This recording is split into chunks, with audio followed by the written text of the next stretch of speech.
The gold coins spill across the table. The bounty. Blood money.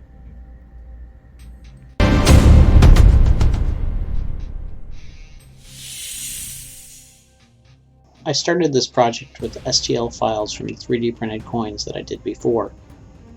I imported the coin into Tinkercad and used Tinkercad to build a mold using a solid box and made the coin into a void along with the pyramid shape as the screw for the mold. That done, I downloaded the new STL and dropped it into Bamboo Studio. You can do this part anywhere, but I'm more familiar with doing it here, and it's free software.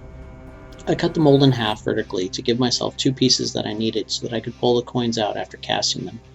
If you're doing this, be sure you position the coin perfectly in the middle of the mold so when you cut it, you get equal halves of the void on the inside.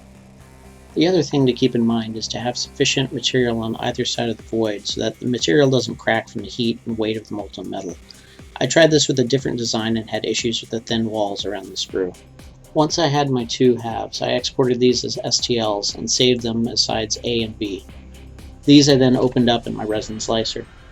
Now I messed this part up on this print run, several times actually. You can see I'm printing them with supports, but the manufacturer actually recommends printing this resin straight off the plate. With how pricey the resin is, learn from my mistake and print it on the plate. It's way less wasteful and you're less likely to have print failures like I did. There's also way less cleanup of the molds without all the supports to have to clip off. With the molds printed, I used a hot pot to heat up some pewter. You could do this over your stove as pewter has a nice low melting temperature. I did it outside and the hot pot was fairly cheap. I'll link it in the description below.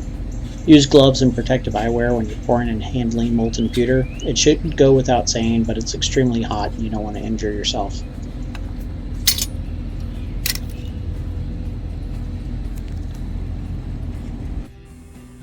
By the way, I have a new book out. Check out the cool trailer.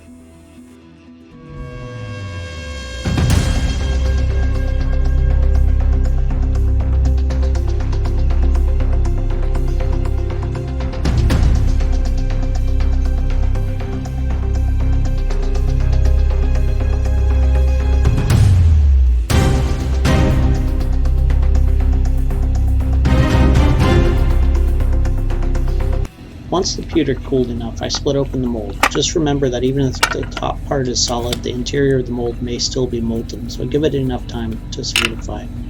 Another lesson I learned from this process was to give the mold time to cool between uses.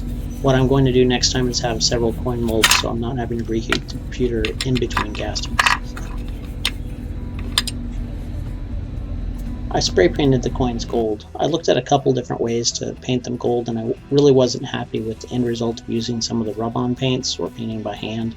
They might hold up better over time, but the spray paint with a varnish added later came out looking much better in my opinion. Spray painting also went much faster and I can apply whatever weathering and aging I want to do over the gold after the paint is dry.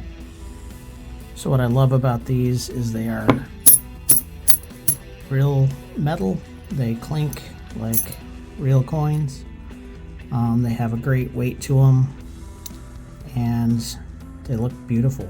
I mean, for a first run, just seeing if it would work, I'm really happy.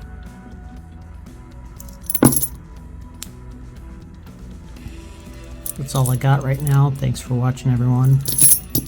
Hope you enjoyed it.